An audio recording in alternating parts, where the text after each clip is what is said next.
feel a great sense of release and freedom.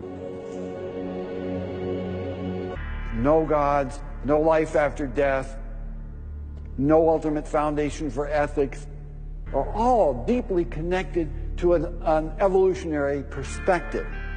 You're here today and you're gone tomorrow, and that's all there is to it.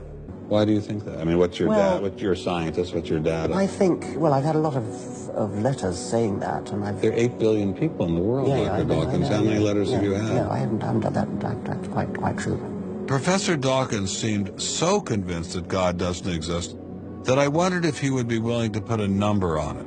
Well, it's hard to put a figure on it, but I mean, I put it as something like, 99% against or something. Well, how do you know it's 99% against, say, and not 97%? No, I did. You asked me to put a figure on it, and I'm not comfortable putting a figure on it. I think it's, I just think it's very unlikely. What? But you couldn't put a number on it? No, of course not. So it could be 49%. Well, it would be. I mean, I think it's unlikely, and it's quite far from 50%. How do you know? I don't know. I mean, I put an argument in the book. Well, then who did create the heavens and the earth? Why do you use the word who? You see, you immediately beg the question by using the word who.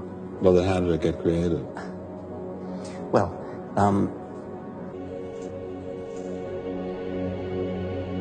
Well, one popular theory is that it might have started off on the backs of crystals.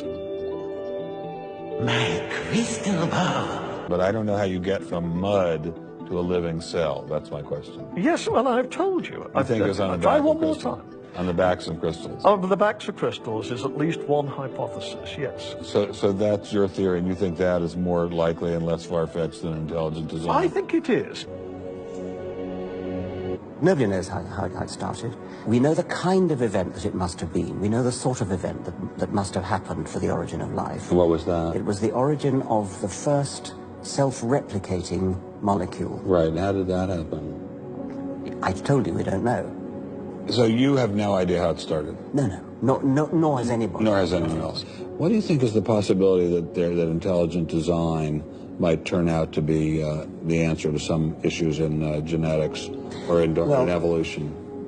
It could come about in the following way. It could be that at some earlier time, somewhere in the universe, a civilization evolved by probably some kind of Darwinian means to a very, very high level of technology and designed a form of life that they seeded onto perhaps this planet. Crystals? Aliens?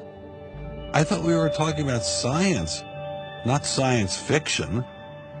That is a possibility and an intriguing possibility. And I suppose it's possible that you might find evidence for that if you look at the details of biochemistry, molecular biology. You might find a signature of some sort of designer. Wait a second. Richard Dawkins thought intelligent design might be a legitimate pursuit? So you don't believe in any God anywhere? Any God anywhere would be completely incompatible with anything that I've said I assume. I just wanted to make sure you don't believe in any God anywhere. No. What if after you died you ran into God? He said, "What have you been doing, Richard? I mean, what have you been doing? I've been trying to be nice to you. I gave you a multi-million-dollar paycheck over and over again with your book, and look what you did."